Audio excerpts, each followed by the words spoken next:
It all starts with a group of children watching television, in this case the popular series The Teletubbies, while they attentively stare at the screen. Adult voices are heard in the background arguing in an urgent tone.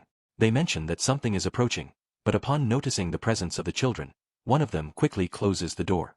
The little ones look at each other confused, then rushes in with the younger child, leaving him there and asking them not to leave under any circumstances. He offers no explanations. He only reinforces the security of the place before leaving. It isn't long until strange noises begin to be heard outside. Knocks, broken glass, screams. The restless children try to remain silent. One of them approaches the door to understand what is happening. He senses that something or someone is trying to enter. Panic sets in when the door is forced open and zombies begin to burst in. Surprised, the children can barely react. The one who had gone to the door is paralyzed when he sees how the creatures attack. Then he runs desperately. When he leaves, he sees his mother apparently safe and runs towards her, but when a zombie is at his side, she closes the door in his face. Protect him, terrified, the boy climbs the stairs looking for a safe place.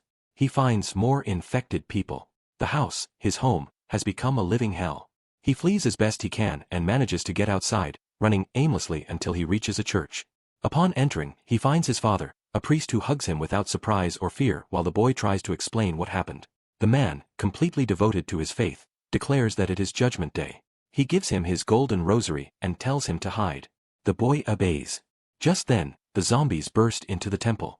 The father, firm in his faith, does not flee. He is caught and converted.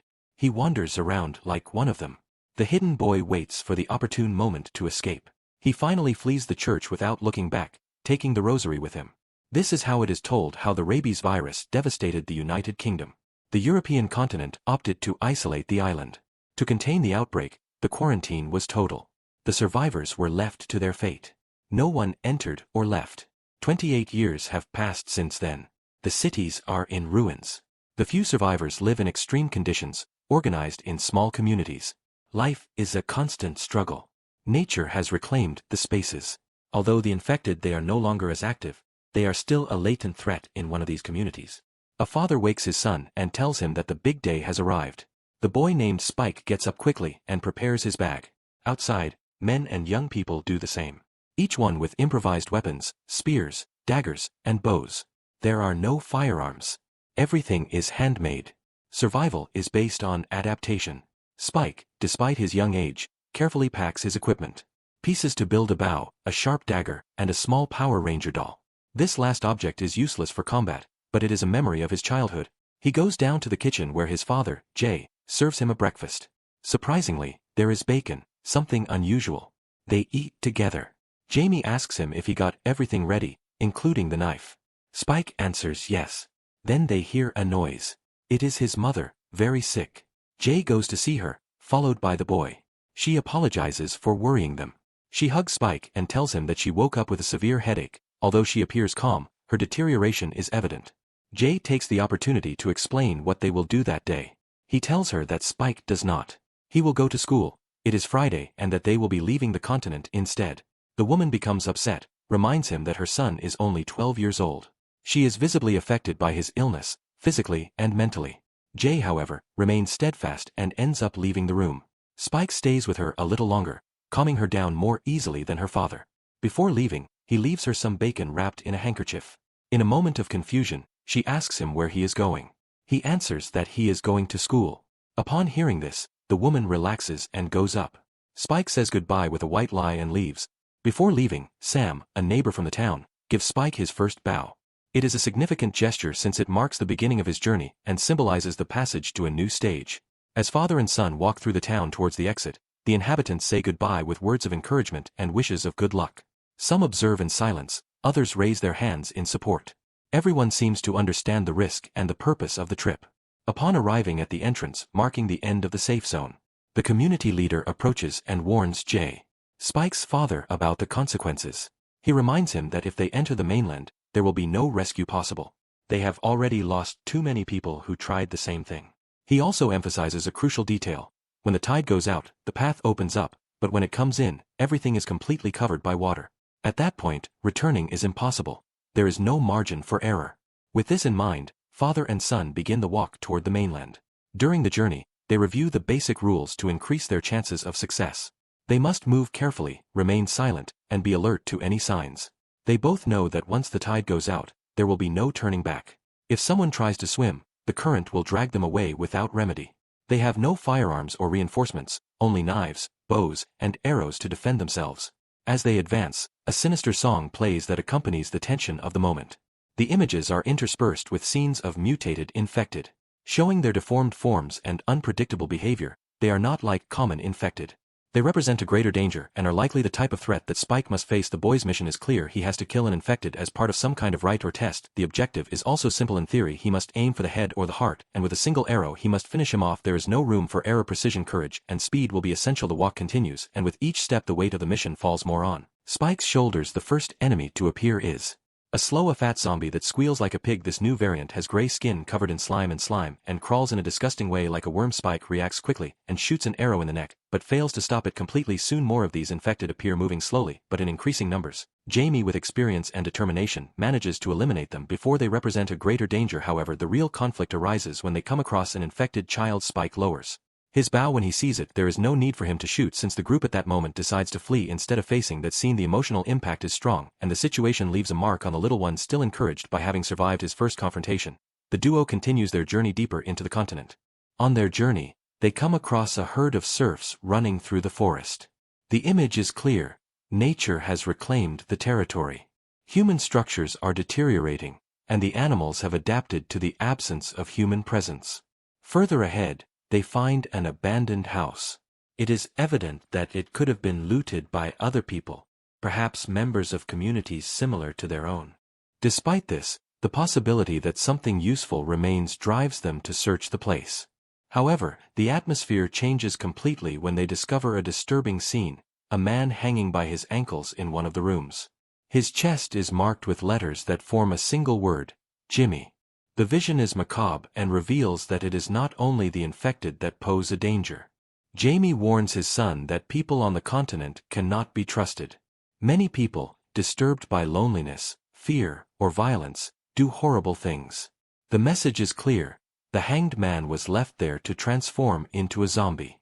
Jay, without hesitation, orders Spike to kill him before the transformation is complete, as part of his learning and also to avoid further risks. The scene is tense, further proof that survival on the continent involves extreme decisions and facing horrors beyond the infected.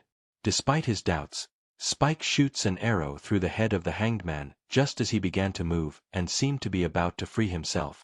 With this action, he prevents him from fully transforming and ensures that he does not become a threat to them. After this, Spike and Jay continue their journey, advancing cautiously through the terrain of the continent. On their way, they find the remains of a mangled deer. At first, it does not seem like anything out of the ordinary. It could be an attack by scavengers or other infected. However, the situation changes drastically when Spike sees the deer's head hanging high in a tree. This detail, although small, has a clear meaning: the presence of an alpha. The alphas are introduced for the first time in this film. They represent a new class of infected. They are something like ultra-resistant shadows, incredibly fast and brutally aggressive. The level of threat that they assume it is far superior to that of common infected. According to the information handled in the community, to eliminate one of these beings, at least 12 arrows to the chest. Their strength and speed make them practically impossible enemies to face without an adequate strategy and preparation. Aware of the danger, Jay and Spike try to get away from the place as quickly as possible, but the situation becomes even more complicated when in the distance they manage to see the alpha, and not only that, a horde of infected comes running directly towards them. The scene becomes chaotic in the community. It has been theorized that the rabies virus acts like steroids in certain bodies, allowing some infected to mutate, developing larger muscles, improved reflexes, and an extreme level of aggressiveness. Jamie tries to form a quick strategy with Spike. The plan is simple: run and shoot, keep moving to avoid being surrounded, but the boy panics despite the training he has received. He does not manage to hit a single shot. The pressure and fear overcome him. The infected approach at great speed, and both are forced to defend themselves as they can, but there are too many, and the situation begins to getting out of control. During the escape, they manage to return to the abandoned house and lock themselves in the attic. With great effort, they place furniture and heavy objects to block the entrances, looking for at least some temporary safety. Meanwhile, from a nearby hill, the alpha watches them silently. He doesn't move, but his presence is evident and threatening. With no other option, and with the tide already high they decide to spend the night in that place until it goes down again. They know they can't return to the island until then, since crossing would be impossible. And dangerous darkness falls, and from the top of the attic Spike sees a huge campfire in the distance. Intrigued, he asks his father about what it could be, but Jay denies having knowledge. He has never traveled to those territories and also doesn't recognize signs of other known groups. That night Spike has a terrifying nightmare in it. He sees his mother drowning in a grim and distressing moment. The image wakes him up with a start. However, the most terrifying thing is the reality that awaits them when they wake up due to the age of the house and its deterioration. A part of the structure suddenly collapses, and collapses. They barely manage to escape in time, what forces him to make the decision to return to the island as soon as possible. The tide is already low enough to cross.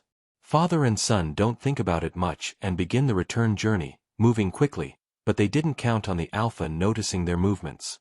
Just as Jay praises his son for what he accomplished during his stay on the mainland, a flock of birds suddenly rises. It's a clear and unmistakable sign. The Alpha comes running after them at full speed. The tension increases as they run with everything they have towards the island's entrance. They manage to arrive just in time and alert the watchtower. The community responds immediately from the top of the wall. The lookouts launch a rain of arrows directly at the Alpha, trying to stop his advance before it's too late, but it's not until a flaming arrow directly hits the Alpha that they manage to bring him down. The monster falls after receiving the precise impact, and the community celebrates the victory with relief. During the celebration for his return, everyone congratulates Spike for his bravery and for having managed to survive his first outing to the mainland. Jay doesn't miss the opportunity to show off his son in front of everyone, telling the details of the trip and the boy's behavior in the face of danger. However, in the middle of the party, Spike sees something that leaves him frozen. He sees his father sneaking off with a woman named Emma. The scene leaves him in shock, horrified by what he just witnessed. He returns home alone. There he finds Sam, his neighbor, who notices his mood and calmly comforts him. Spike confesses that he is worried about his mother Isla's health. Instead of improving every day, she seems to get worse, and that has him distressed. Sam then tells him about Dr. Ian Kelson, a doctor who was recognized in the past for his ability, and that he might have helped Isla, but he also mentions that that doctor went crazy a long time ago, isolating himself completely. The most intriguing thing happens when Spike mentions the campfire he saw from the whip. Sam, upon hearing this, relates it to Dr. Kelson, which can only mean one thing. The doctor is still alive. That revelation changes everything. There might still be hope for his mother if they manage to find him. The next day, Jay returns home with a severe hangover. Spike, tired of the silence, confronts him directly. He claims he deceived his mother and withheld information about the doctor from her. Jay, cornered, admits that he did meet him years ago during an expedition to the continent. He remembers that they found him surrounded by bodies carefully arranged in rows as if they were part of some experiment. He will take his mother to the doctor regardless of the warnings or the fear that this could have caused. Furthermore, he demands that his father leave them alone. In an act of desperation, he even threatens him with a knife. Jay, with more strength and experience, easily disarms him. However, instead of punishing the boy, he gives him back the knife and furiously leaves the house without saying another word. With his plan in motion, Spike sets fire to the community's supplies to create a distraction. The smoke and chaos give him the necessary margin to escape with his mother to the mainland. He takes advantage of the moment of confusion and crosses the terrain before anyone notices. When Isla, already weakened by her illness, realizes where they are, she gets scared, but Spike tries to calm her down, assuring her that everything will be okay. All she wants is to get to the doctor so he can cure her. At dusk, they stop in a wooded area to rest, set up a small makeshift camp, and prepare to spend the night.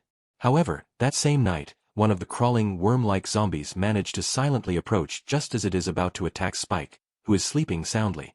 Isla reacts in time and eliminates it. If it weren't for his intervention, Spike would already be. Meanwhile, at another point on the continent, a group of soldiers tries to escape from a horde of infected and a new Alpha. The chase is brutal. One by one, they fall, unable to resist the onslaught. In the end, only one remains. An isolated and wounded survivor near a river. In a completely different scene, another group of infected appears to be bathing. They move slowly, as if they retained some semblance of humanity. The most disturbing thing is that one of those figures is pregnant. Her swollen belly is unmistakable. The image awakens a new level of unease. The big question is whether she became pregnant before becoming infected, or if the infected have now developed the ability to reproduce. The threat seems to be evolving. Spike and Isla continue on their way. The journey across the continent continues to be dangerous and exhausting. The island, weakened by its mysterious illness, begins to hallucinate. As it walks, it recalls stories of its father, fragments of its life before the infection and the fall of the world as it knew it. In the distance, Spike spots an emaciated infected slowly crawling across the terrain. Without hesitation, he eliminates it with an arrow. However, the noise of the fall alerts other nearby zombies. Within minutes, father and son are chased by a small group of infected who are rapidly approaching. Seeking immediate shelter, they enter an old gas station. The place, abandoned for years, has accumulated a large amount of gas inside. Just in time, a soldier appears and sets fire to the infected from the outside, saving their lives. This man introduces himself as Eric. He explains that he was traveling on a ship that sank near the mainland due to violent waves. Although he manages to survive, his arrival brings devastating news. Once someone steps on the island, they can never leave. The roads are guarded or completely impassable. There is no return. During the journey, the island begins to improve. She regains some energy and manages to walk more steadily. However, something deeply worries her. Strange screams lead her to a train covered by vegetation almost invisible between the trees inside. To his surprise, finds the infected pregnant that Spike had seen before. Without hesitation, Isla decides to help her give birth. The process is tense, but finally the baby is born healthy. For a moment, everything seems to calm. However, when the mother rejoins, her first impulse is to attack. The instinct of the infected overcomes any other emotion. In the face of danger, Eric reacts immediately and eliminates her without hesitation. The threat has been neutralized, but the scene leaves a mark on everyone. Then demands Isla to release the baby, considering it a monster, a possible threat to all. But Isla refuses, firmly protects the newborn, firmly convinced that it does not represent a danger. Just at that moment, another alpha appears out of nowhere and tears Eric's head off with overwhelming violence. The scene is fast and brutal. Spike and Isla flee as they can without looking back, pursued by the creature are about to be caught when suddenly Dr. Kelson appears armed with a blowgun loaded with morphine, shoots precisely at the alpha, managing to tranquilize him. The infected falls to the ground, temporarily sedated. Without losing, Kelson collects Eric's head and guides the two survivors to his home, a hidden location deep in the forest. The doctor lives in a macabre setting. His refuge is surrounded by totem poles built from human bones and a large pyramid made of skulls. He shows no qualms about revealing his collection to them. While talking to them, he bathes his body in iodine. According to him, the iodine acts as a protective barrier because the virus hates it. This strange ritual is part of his daily routine. After cremating Eric's remains, Kelson hands the skull to Spike, asking him to place it in the most appropriate location in the pyramid. The child, still in shock, silently carries out the task. The doctor then proceeds to examine the baby. After a careful examination, he confirms that it is not infected. He is surprised that the placenta managed to protect the fetus, suggesting that the virus cannot be transmitted during pregnancy. The discovery is important, but there is no time for celebration. Later, Kelson examines Isla. His face turns serious as he progresses with the diagnosis. After a moment, he confirms what he already feared. The disease consuming her is too advanced. The virus has wreaked havoc in her body and mind, and although she remains lucid at times, the deterioration is evident. Isla's situation is becoming critical, and time is beginning to work against her. She has cancer. It is an advanced, aggressive disease that could have started in her head and spread to the rest of her body, or perhaps the other way around. It is not clear what the point of origin was, but what is known for sure is that there is no possible cure. The disease has progressed too much. Treatments are no longer a viable option. There is nothing that can be done from a medical standpoint to reverse or even stop the process. Spike begs the doctor to do something to save her, but Isla had known this for a long time. Her body and mind had suspected it long before any analysis. She accepts it calmly, with a serenity that is only acquired when one has faced death face to face and has decided not to run away. We are all going to die at some point. It is not a question of if but of when and how. For Isla, the moment has arrived. However, the how can still be decided. There are ways to die that do not involve suffering or prolonged agony, and Dr. Kelson is there. Precisely for that, to ensure that her departure is not a torment, He has the means, the knowledge, and enough compassion to offer her a dignified farewell, without pain, without fear, in a scene deeply charged with emotion. Kelson accompanies her. He does so among the sculptures made of bones, in that silent space that seems to be suspended in time. They're surrounded by those inert forms. Kelson gives her Isla's skull. Spike takes it with respect, with reverence. Then, in a symbolic and deeply personal act, he places it at the top of the pyramid. In other words, this is his way of saying goodbye, of paying homage, of saying goodbye. With the arrival of Dawn, another twist occurs. The Alpha, the most dangerous infected creature of the group, returns. It is out of control, ready to attack Kelson, who is vulnerable, but Spike reacts in time with determination. He takes one of the doctor's sedatives and injects it into the zombie, managing to stop him, thus saving the doctor's life. After that critical moment, the doctor goes to Spike and tells him that the time has come to leave. Together, they walk towards the edge of the territory, taking the baby with them. Upon arrival, they leave him at the entrance of the community along with a note written by Kelson. The note says, "Go your way, I'll go mine." The baby is welcomed and baptized with his mother's name, Isla. Jay tries to reach Spike from the other shore, but the tide is high and prevents him from crossing. The only thing he can do is scream at him, but it is useless. Spike has already left. Some time ago, while Spike was cooking a fish alone, something worrying happens. An infected person appears. Spike eliminates him without hesitation, but more begin to arrive. Then someone appears. It is Jimmy, the child from the beginning. Now he is an adult, the leader of another community. Jimmy congratulates Spike for having survived and offers him a place among his own.